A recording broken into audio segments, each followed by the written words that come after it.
Bhyadhyanam nanabhavam pritagvidam veti salveshu bhuteshu taghyanam vidhiratshaham. Cependant, le savoir par lequel on voit différentes sortes d'entités vivantes dans différents corps, comme les demi-dieux et les humains, et par lequel on les perçoit comme appartenant à différents groupes et existant par différents buts, et dit être de la nature de la passion. Commentaire. Selon Srila Vijayacharita Thakur, dans ce verset, le Seigneur suprême explique la connaissance qui est issue de la passion. La connaissance selon laquelle enveloppe le corps qui recouvre l'âme, et l'âme elle-même, et que l'âme est détruite quand le corps est détruit, révèle de la passion. Omagyanati milandasya ganam jalam shalakaya shakshur meditam jinata smeshi olavenama namam vishnu padaya goranga prestaya lupini Shri Bhakti Vibhudaya Bhe Poete Namine. Namam Vishnu Padaya Gola Prestaya Bhutare Shrimad Bhakti Pramodaya Puri Goswami Namine. Namam Vishnu Padaya Krishna Prestaya Bhutare Shrimate Bhakti Vedanta Swamiti Namine. Namam Vishnu Padaya Krishna Prestaya Bhutare Shrimate Bhakti Rashaka Shiradev Goswamiti Namine. Namam Vishnu Padaya Krishna Prestaya Bhutale Shrimate Bhakti Siddhanta Sarasvati Namine. Jai Shri Brahma Madhva Gaudiya Sarasvat Sampadaya.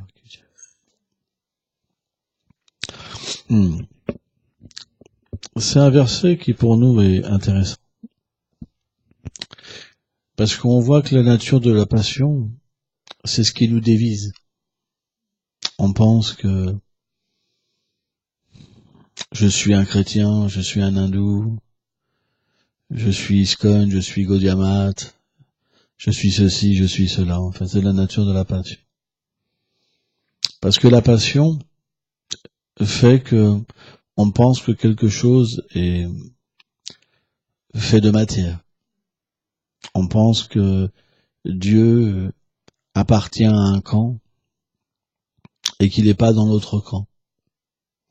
On voit des choses, on perçoit des choses, on comprend des choses par les choses, par une compréhension externe, pas interne. Celui qui est influencé par la vertu, il peut comprendre la nature de l'âme, par exemple. De la même manière, parfois, quand on va dans une institution et qu'on voit beaucoup de monde, quand on est situé dans la passion, on se dit, oh là la vérité est là parce qu'il y a beaucoup de monde, il y a beaucoup d'argent, il y a des beaux temples, etc. Et puis quand on va dans un tout petit temple qui est parfois plein de poussière avec des êtres extrêmement élevés spirituellement qui sont absorbés dans le bhajan, ça nous fait pas d'effet. Ça c'est la nature de la passion. La passion ne nous permet pas de comprendre la réalité spirituelle. On ne voit qu'une apparence. Ça veut dire, par exemple, si quelqu'un, il fait beaucoup de services, s'il a un beau tilak, il est bien rasé, on va se dire c'est un bon dévot. S'il fait des bonds de 3 mètres dans un kirtan.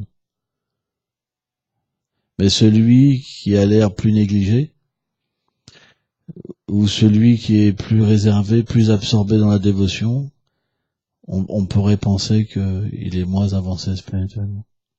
C'est pour ça que la passion, c'est quelque chose de dangereux.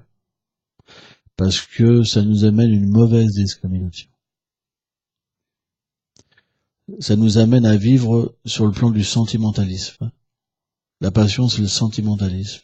Ça veut dire qu'on va comprendre les choses par nous-mêmes. Alors que la vertu, c'est quelque chose de complètement différent.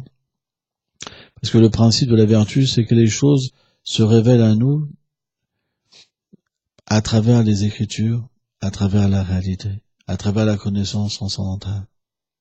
Et donc, naturellement, on commence à percevoir les choses sans avoir une discrimination matérielle. Qu'est-ce que c'est la vertu? La vertu, c'est la méditation. La vertu, c'est l'introspection intérieure. C'est déjà être concerné par soi-même et pas par les autres. Ça veut dire que la vertu, c'est donner le respect. C'est de voir la grandeur dans toutes les choses et apprendre. Alors que la passion, c'est finalement chercher du respect pour nous et pour ceux qui nous ressemblent. C'est la division. C'est pour ça que, à moins que véritablement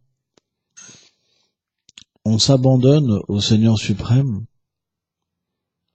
et qu'on arrête de penser qu'il est que dans un endroit et qu'on n'a pas cette vision de comprendre qu'il s'occupe de tout le monde, alors on est obligé de rester dans la passion. C'est un symptôme de la passion.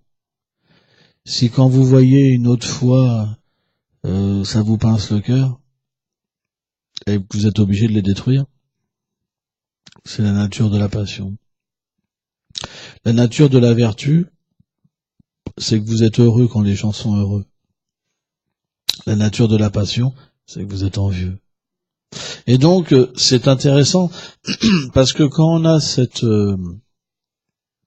réflexion, on peut vraiment comprendre où on en est. Et on peut travailler sur nous-mêmes. Et ce qui est véritablement important, c'est que plus on va aller vers les vertus, et plus on va voir la beauté et l'effort que les gens font. L'effort. Ça va nous amener à apprécier les êtres, à apprécier leur effort. Et ça, c'est quelque chose qui est déterminant pour qu'on puisse véritablement vivre ensemble. Parce que quand on perçoit l'effort de chacun, alors tout le monde est heureux. C'est le principe de la vertu. On voit l'effort. Pourquoi? Parce que comme on est plus proche du Seigneur suprême dans la vertu, alors on perçoit l'effort des êtres vivants. Parce qu'on fait un effort sur soi-même. Et comme on fait un effort sur soi-même, pour progresser véritablement, pour être sincère à chaque instant, alors on peut percevoir les efforts des autres. Si on ne fait pas d'efforts sincères, ça veut dire si on ne fait pas d'efforts pour aller vers le respect, et qu'on ramène pas son mental, qu'on critique, qu'on voit les mauvaises choses en disant mais c'est pas bien d'être comme ça. Je devrais pas être comme ça. Mais plutôt suivre mon goût au mariage, suivre les saints, suivre les instructions du Seigneur suprême. J'ai pas le droit de juger. Parce que si je juge, je vais être jugé. On doit avoir ces réflexions-là, on doit avoir se repentir. Et à un moment ou à un autre, cette réflexion de se repentir font qu'on va naturellement être perçu par le Seigneur suprême. Il nous voit, mais on va sentir qu'on est observé. C'est ça la miséricorde du repentir. Parce que si on se repent, c'est parce qu'on veut être proche de lui. Si on veut donner le respect, le bon respect, c'est parce qu'on veut être proche de lui. On fait un effort pour être avec lui. C'est pour ça qu'on fait ça. Faire un effort pour un pur dévot, pour lui, c'est la même chose. Donc automatiquement, qu'est-ce qui se passe? C'est qu'à un moment, le résultat, c'est qu'on va se sentir observé. Et quand on se sent observé, naturellement, on progresse davantage. Et ça devient concret. Parce qu'on peut parler avec Dieu. On peut sentir le Seigneur dans notre vie. C'est palpable. C'est plus une foi simplement imaginaire. C'est quelque chose qu'on vit. On vit avec le Seigneur suprême. Et là, à partir de là, on peut amener le Seigneur suprême dans notre maison. Et on peut comprendre que c'est sa propriété. On peut comprendre que nos enfants, c'est sa propriété, que notre mari, c'est sa propriété. Et là, naturellement, ce respect, il devient concret. Il devient palpable dans notre vie. Et le Seigneur devient alors présent. Et alors l'amour commence à se manifester. C'est toute une science, en fait. C'est toute une science. C'est pour ça que on doit naturellement avoir une bataille à l'intérieur de nous-mêmes. Mais cette bataille, elle doit pas nous amener comme certains dévots qui se lamentent tout le temps. C'est pas une lamentation que Krishna demande où on baisse les bras, j'en ai marre, j'y arriverai jamais. Non. C'est que demander pardon, le repentir, c'est pas qu'on se détruit, c'est qu'on demande de l'aide. À chaque fois qu'on se repent, naturellement, on se recentre vers quelque chose qui est merveilleux, qui est le Seigneur suprême. Et naturellement, à un moment, alors une connexion s'établit. Mais s'il n'y a pas à se repentir, quelque part, ça veut dire qu'on pense qu'on est parfait. C'est quand même une réalité. Ça veut dire que quand j'agis mal et que je vais, critiquer quelqu'un, et je vais dire, mais de toute façon, là, j'ai raison, il n'y a pas de problème. Ce qu'il fait, c'est mal, etc. On peut pas être proche du Seigneur suprême. Parce que le Seigneur suprême, le principe de l'absolu, c'est la miséricorde.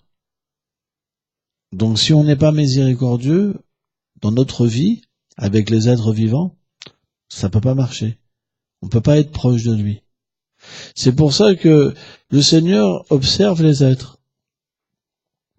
Mais quand on fait un effort sincère, et cet effort, ça doit être une attitude intérieure, alors, naturellement, ce sacrifice-là, intérieur, fait qu'un jour, on perçoit quelque chose de tangible.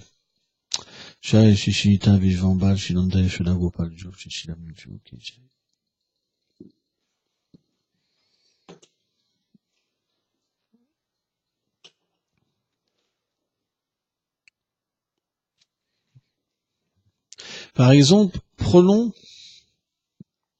les mortis dans un temple. Qu'est-ce qui fait qu'une personne peut parler avec Krishna, voir que c'est une personne, et qu'est-ce qui fait qu'une personne voit une statue, ou voit que du métal, ou je vois par exemple, parfois, l'autre fois il y avait des journalistes, ils ont même pas regardé les déités, ils ont même pas vu. Qu'est-ce qui fait? C'est simplement l'attitude intérieure. Plus on pense qu'on est Dieu, moins on voit Dieu. Plus on est le serviteur du serviteur, plus on voit le Seigneur suprême. C'est juste une attitude. Le Seigneur, il est dans nos cœurs. Et il se révèle, il manifeste sa présence, l'oubli ou le souvenir de sa personne selon notre attitude, c'est tout. C'est juste une attitude. Une fois qu'on comprend ça, on fait attention. On fait attention parce qu'on a besoin d'amour. On est dans un désert d'amour. Personne ne peut nous donner la satisfaction. Donc à un moment, il y a un certain intéressement, mais pour oublier ce monde. C'est comme un cauchemar. Vous savez, quand vous vous réveillez d'un cauchemar, vous avez envie d'oublier le cauchemar. Et bien de la même manière, une fois que la connexion avec Dieu devient toute petite, même toute petite, vous avez envie d'oublier ce monde. Parce que vous comprenez qu'il y a une possibilité d'avoir une connexion avec un monde suprême. Et naturellement, là, vous faites un effort. Alors, ce qui est intéressant, c'est que cet effort, c'est pas un renoncement comme les impersonnalistes ou les bouddhistes, où on quitte le monde. C'est qu'on fait un effort de servir ce monde supérieur à travers l'environnement. Et c'est ça qui est intéressant. Parce que tout le monde y gagne. Tout le monde y gagne. Parce que la perfection qu'on atteint, elle profite aux autres. Et elle fait que les autres, graduellement, vont devenir aussi des purs dévots. Ils vont progresser. En proportion qu'on progresse, en proportion les gens progressent. Parce qu'on devient d'une manière personnelle. On est concerné. Parce que Krishna est concerné. Tout ce qu'on ressent de Krishna, alors les autres peuvent le ressentir. Parce qu'on devient comme un canal. Et plus on progresse, plus ce ressenti qu'on a, donc cette relation avec Krishna, ou avec d'autres aspects de Krishna, les gens peuvent obtenir ce gain.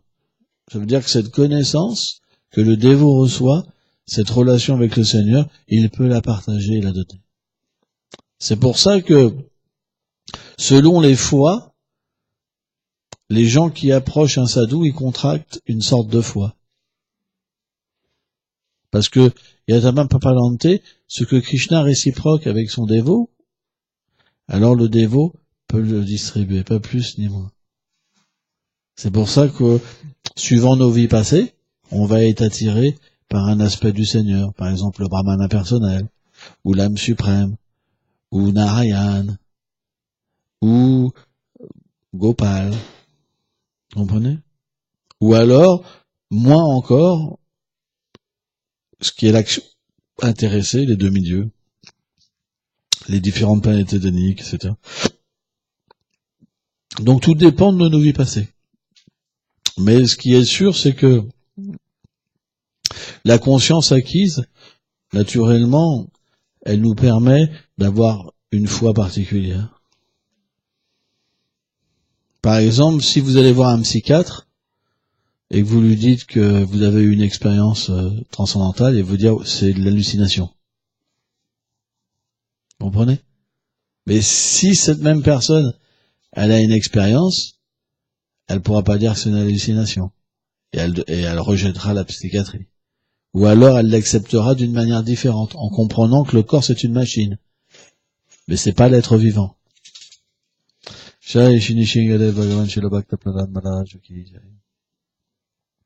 Parce qu'un psychiatre, il pense qu'il est ce corps. Ça, c'est un principe de la passion. Je suis ce corps. Mais une fois qu'il expérimente la nature de l'âme, à ce moment-là, il peut plus dire qu'il est ce corps. Il va comprendre qu'il a une autre nature, qu'il est éternel. Donc voilà.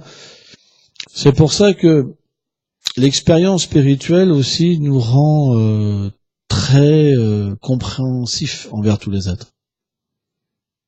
Quand on est jeune dévot, par exemple, et qu'on est très influencé par la passion, quand on voit quelqu'un critiquer Dieu, quelque part, on devient vraiment en colère, on a envie de le frapper dessus.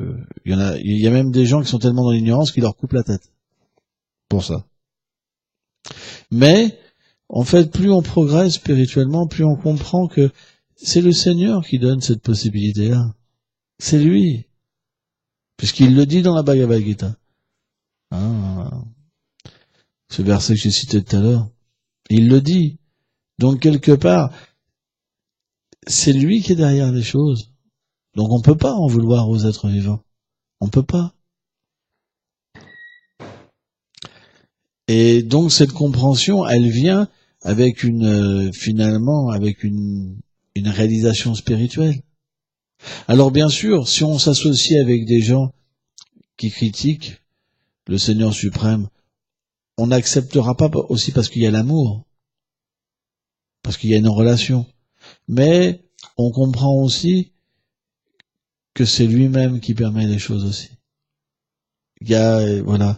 Donc on est dans une situation vraiment où on va pas s'associer, mais on va pas en vouloir. On n'aura pas de haine. Si quelqu'un critique un Vaishnav, on s'associera pas, mais on n'aura pas de haine, parce qu'on comprend que c'est l'ignorance qui le pousse à critiquer. La passion. Parce que la personne veut du respect. Critiquer, ça veut dire chercher une position. C'est très difficile à échapper à ça. Surtout dans l'âge de Kali, c'est pratiquement impossible. Tout le monde critique. Mais pourquoi on critique? Parce qu'on cherche du respect. Or, quand on critique, on se sent mal. Quand on cherche du respect, c'est quelque part, on se rabaisse. Et à un moment ou à un autre, quand on est sincère, on le sent vraiment. On le sent. Quand on critique, on sent qu'on se pollue. On sent que notre conscience se rabaisse et que le Seigneur disparaît de nous. C'est pour ça que l'attachement au Seigneur suprême, naturellement, fait qu'on va cesser de critiquer. Et on va aller vers le fait de voir la sincérité chez les gens. Et c'est très important. Parce que dès qu'on voit la sincérité, on progresse. C'est mystique quand même. Donc en fait, c'est une machine, à un moment, on en devient friand. Parce qu'on le fait pas pour avoir une position, mais on le fait parce que il y a un gain qui est là, il y a l'amour qui est là. On commence à goûter l'amour. Même avec des gens, même qui sont pas des purs dévots. Parce qu'on plaît à Krishna. Parce que c'est l'ordre du gourou. Le maître spirituel a dit, ma mission doit être belle. Ma mission, elle doit avoir de l'amour. Ma mission, elle doit être sans critique. C'est ce que nos maîtres spirituels veulent. Et donc, si on participe à ça, on est heureux. On n'a plus besoin de rien. On est heureux. Parce qu'on a besoin de servir. Or, servir le maître spirituel, c'est pas accomplir forcément une tonne de service. Mais il demande le bon respect. Notre Guru Maharaj demande beaucoup le bon respect. Et on voit, et c'est intéressant, plus on va développer ce bon respect et voir l'effort des êtres, tu vois, et plus on se rapproche de lui. Et plus on est proche d'un grand Vaishnava, plus on sert le maître spirituel, et naturellement, plus on est satisfait, plus on progresse, et plus les choses cachées de la dévotion se révèlent. Donc on peut pas s'arrêter. Pourquoi les dévots, au bout de 40 ans, ils sont toujours dans la politique? C'est parce qu'ils n'ont jamais été sincères. C'est pas possible. Si on est sincère, on peut pas continuer. C'est comme un goût. C'est comme quelque chose qui t'attire. C'est comme quelque chose que tu as besoin. Tu peux pas, t'es obligé de progresser, tu peux pas. Voilà, tu pleures parce que tu as besoin de progresser. Tu pleures, tu as besoin d'amour. Cet amour-là, l'amour de Dieu, c'est du nectar. Tu peux pas, quoi. Tu peux pas vivre sans ça. C'est possible. Donc tu es prêt à délaisser les choses. Donc quand on voit tous ces dévots au bout de 40 ans qui sont toujours dans la politique, c'est parce qu'ils ont jamais été vraiment sincères. Parce que si on est vraiment sincère et qu'on cherche le plaisir du maître spirituel, le pur dévot, lui, il veut qu'on soit du respect, qu'on offre notre respect à tout le monde. Chaitanya Mahaprabhu a dit ça, c'est les paroles de Mahaprabhu. Le bon respect envers tous les êtres. Alors, bien sûr, quand ce bon respect il est total, alors on devient un pur dévot. Mais on doit commencer à le cultiver. Cultiver pour Guru et Gauranga. C'est de la bhakti. C'est leur ordre. C'est pas de l'action intéressée. Aller vers quelque chose qui nous rétrécit, qui nous rend plus petits, c'est pas de l'action intéressée. L'action intéressée, c'est pour devenir plus grand. La bhakti, c'est pour devenir plus petit. C'est pas de l'action intéressée. C'est pas qu'on cultive des qualités matérielles. Quand on va vers le désir du pur dévot, c'est pas de la culture matérielle. On n'aura pas un gain matériel. Le gain sera qu'on pourra voir. Au fur et à mesure qu'on est petit, au fur et à mesure on voit. C'est pour ça que, naturellement, on devra, si on veut pas être malheureux tout le temps, accepter cette vie. C'est pour ça que, par exemple, moi, j'ai eu des moments dans ma vie où je me suis beaucoup lamenté parce que je voulais aider les êtres, etc. J'ai toujours eu ce désir dans mon cœur d'aider les êtres. Mais pour aider les êtres, il faut soi-même avoir des vertus qui sont incroyables, des qualités qui sont incroyables. Il faut avoir de l'amour. Il faut être désintéressé de la position. Il faut être soi-même un serviteur. On va quand même pas penser qu'on va pouvoir aider les êtres si on n'est pas authentique. Donc on doit avoir ce travail. Krishna entend notre prière. Mais en temps voulu, on pourra être un instrument et exister simplement pour les Vaishnavas, exister pour lui. Vous comprenez? Parce que notre désir, il peut pas être pur tout de suite. Mais Krishna l'entend. Parce qu'il y a les pleurs. Et graduellement, il fera le nécessaire pour que on puisse le satisfaire. C'est lui, ultimement, qui donne le pouvoir de satisfaire. Ça veut dire que c'est à nous d'émettre un désir. Et même ce désir-là qu'on émet, quelque part, c'est lui qui fait tous les arrangements pour qu'il pousse. Parce qu'on ne voit pas, on est aveugle. Et une fois que ce désir pousse de notre cœur, il s'exprime par des paroles et par des pleurs, alors il fait tous les arrangements pour qu'on puisse accéder graduellement à cette plateforme. Krishna fait tout. Et l'orgueil, ça nous empêche de voir. Mais la petitesse nous permet de voir à quel point on est protégé. Et ça, c'est inconcevable. Parce que, à partir de là, quand on sent qu'on est protégé, on peut se sentir vraiment aimé. Et surtout, il y a une telle confiance, et une telle proximité, et une relation tellement personnelle, que quand le dévot, il est en souffrance, Krishna vient personnellement, le voir, lui sécher ses larmes, lui parler. Parce que le dévot, il compte sur personne d'autre. Il est juste dirigé pas vers sa force, au contraire. Mais voilà, son profond désir, c'est d'être avec lui, quoi. Il y a une relation d'amour. C'est pour ça que quand il chante pour atteindre Krishna, pour servir ses dévots, pour appartenir à Srimati Radharani. Quand il parle, il est toujours dans cet état-là. Voilà, sa vie et son but, c'est l'amour. Il a plus de but matériel. Et ça peut être atteint, cette base-là au moins, à Nishta. Nishta, c'est quand l'être vivant devient influencé par la vertu. Et que la passion et l'ignorance sont endormis, en fait. Et voilà. C'est pour ça qu'à ce niveau-là, il y a le bon respect. Il y a le bon respect. Parce que le dévot, il comprend que c'est une façon de se connecter avec Krishna. Le bon respect. Il voit que quand il respecte et que il donne la chance à tous les êtres de progresser, il progresse. C'est pour ça qu'il est plus intéressé à mettre des coups de bâton ou à se faire sentir qu'il est supérieur. Ça, c'est la passion. Mais il est plus intéressé à faire que les êtres progressent. Et quand il se conduit mal, il s'en veut vraiment. Il peut ressentir tout de suite. Et ça se voit pas extérieurement, hein. C'est comme parfait. Mais le moindre petite chose, en fait, Krishna lui fait sentir. Pour qu'il progresse.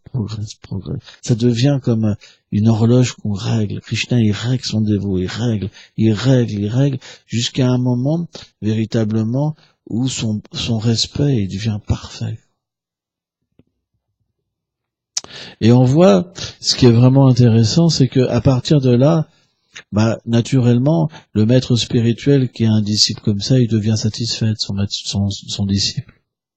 Donc il le bénit. Donc on voit comment Krishna agit pour que le disciple reçoive la miséricorde du gourou. Parce qu'il se mettra jamais avant le gourou, Krishna. Mais il fait tout en sorte qu'on reçoive la miséricorde du gourou. C'est très intéressant. Krishna ne monte jamais au-dessus de son dévot. Jamais. Parce qu'il veut glorifier son dévot. Donc la réalisation en fait d'un serviteur, d'un disciple, c'est que finalement la miséricorde vient du gourou. Mais le disciple, qui est quand même à un certain niveau, il voit ce jeu, en fait, et il voit la beauté de Krishna aussi. Et il comprend que, il veut que cette miséricorde vienne de son dévot. C'est très intéressant, en fait. Il perçoit cette chose-là. Et c'est pour ça que on comprend que le gourou et Krishna, c'est un à ce moment-là. Et on a la même foi. C'est pour ça que ce verset explique que celui qui a la même foi en tant que gourou et Krishna, il obtient tout le savoir spirituel. Et à partir de là, après, il passe à Uttama. Intéressant, en fait. Hein. C'est très scientifique, quoi. Et c'est très beau. Mais pour ça, naturellement, il faut avoir le désir de vivre pour gourou. Mais vivre pour gourou, et ce qui est vraiment intéressant, et ce qui est merveilleux, ça veut pas dire habiter dans une grotte. Ça veut dire faire ça chez soi. C'est possible. Tout est possible. Parce qu'on a la même difficulté, finalement, dans une vie de famille que dans une vie de renoncement. C'est la même chose. Sauf que c'est d'autres difficultés. Mais c'est la même chose. Donc on peut atteindre la perfection des deux manières. Alors bien sûr, Euh, Peut-être que pour quelqu'un, ça sera plus facile le renoncement. Pour un autre, ça sera plus facile la vie de famille. Ça dépend des vies passées. Ça dépend de beaucoup de choses. Parce que dans le renoncement à la vie sexuelle, il faut déjà qu'il y ait un acquis des vies passées. La vie sexuelle sert à rien. Parce que la vie sexuelle, c'est la passion. Une fois que une personne est située dans la vertu, il comprend que c'est juste un désir égoïste, en fait.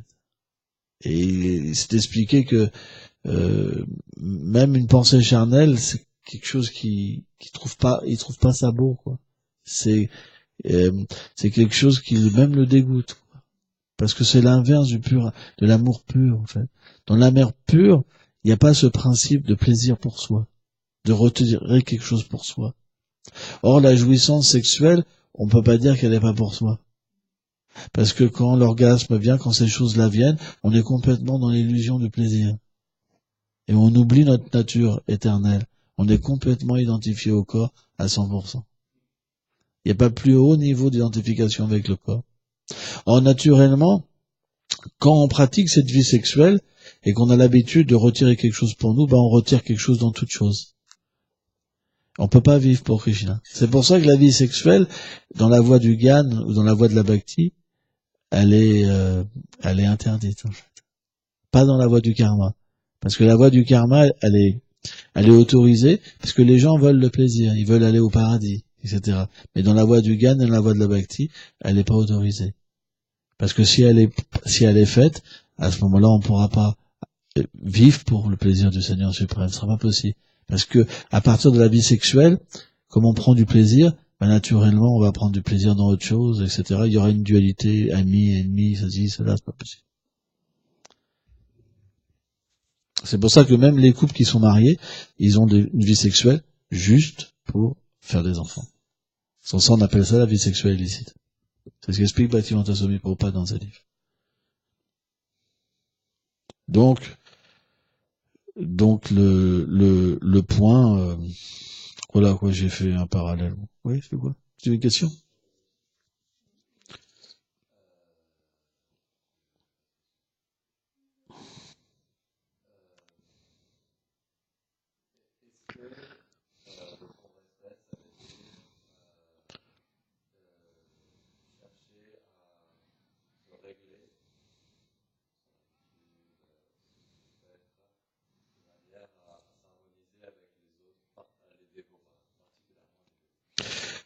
Donc, est-ce que le bon respect, le fait donc de développer les qualités qu'on a énumérées dans la classe, est-ce que c'est en rapport avec le fait d'avoir le bon respect pour le dévot, l'harmonie pour le dévot? Voilà. En fait, le principe, le bon respect, on ne doit pas le chercher pour vivre bien. Par exemple, si tu dis moi je veux être heureux, je veux avoir le bon respect pour les dévots, ça marchera pas. Pourquoi? Parce que personne n'est parfait. Et t'auras toujours un qui va te critiquer, t'auras toujours un qui va te faire la tête. Donc si tu cherches quelque chose pour toi, tu le fais pour toi, à un moment tu dis mais pourquoi il m'offre pas le respect? Moi je lui offre le respect, je fais que ça, je fais que travailler pour le respect. Lui il me respecte pas, tu vas développer de la haine. Mais si tu le fais pour Krishna, tu le fais pour le plaisir du gourou, alors même si les gens te font la tête et te critiquent, tu continueras. Parce que, comme le maître spirituel sera présent avec toi tout le temps parce que tu agis pour lui, alors tu pourras, à travers même les gens qui te veulent, qui te critiquent, etc., tu pourras toujours être plus proche de lui. Donc ça devient des vrais amis. Parce que plus c'est dur, et plus le gourou est avec toi. Plus c'est facile, moins on est intentionné. Moins c'est, comme on dit au début, moins c'est intense. Mais plus c'est dur, et plus on fait un effort. Plus il y a un sacrifice, et plus le maître spirituel est là. Donc, c'est pour ça, sans accepter ce bon respect pour Guru et Krishna, ça marche pas. Parce qu'à un moment, on en a marre. On craque. J'ai fait des efforts, mais ils font aucun effort. T'as vu ça, c'est encore pire. Ça pète après. C'est la grosse bombe. Donc c'est pour ça qu'on doit faire les choses pour Guru Krishna. Alors, bien sûr, le but, c'est que si on a une communauté où il y a l'amour, naturellement, les gens viendront. Si on a une communauté où il n'y a pas d'amour, les gens ne viendront pas. Ou ils viendront simplement vers quelqu'un qui développe ce respect pour Guru et Gauranga. Et c'est pas le but. C'est pas le but d'avoir une personne et le reste qui font pas comme ça. C'est pour ça qu'on doit prêcher cette base qui manque aux dévots, pour qu'ils les acquièrent et que ça devienne le royaume de Dieu sur terre. C'est pour ça que Jésus a dit, aimez-vous les uns les autres comme je vous ai aimé. Mais il faut comprendre comment un Vaishnav aime les êtres. Or, un Vaishnav, il aime pour Krishna, pour Guru. S'il manque cette subtilité-là, alors ça suffit pas. Aimez-vous les uns et les autres, ça suffit pas. Parce que ça peut pas marcher. Parce que c'est extrêmement difficile. Et même si on aime pour les uns et les autres, si c'est relié au corps, c'est pas suffisant non plus. On doit aimer avec une conscience supérieure, avec un but supérieur.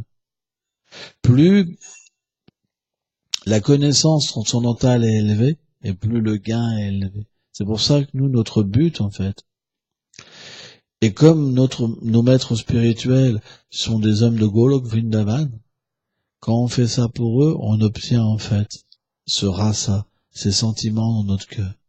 Et ça nous donne un jour, dû à cette attitude-là, d'être introduit à Golok Vrindavan. Donc selon la voie où on est introduit. Par exemple, ceux qui servent Jésus, ils sont introduits à Jésus. Ceux qui servent Mohamed sont introduits à ce que Mohamed est venu donner. Mais nous, en tant que Gaudiya Vaishnav, on est introduit au service de Shrimati Radharani. Chacun va dans ce que la voie donne, en fait. Ceux qui sont des bouddhistes, ils vont au nirvana.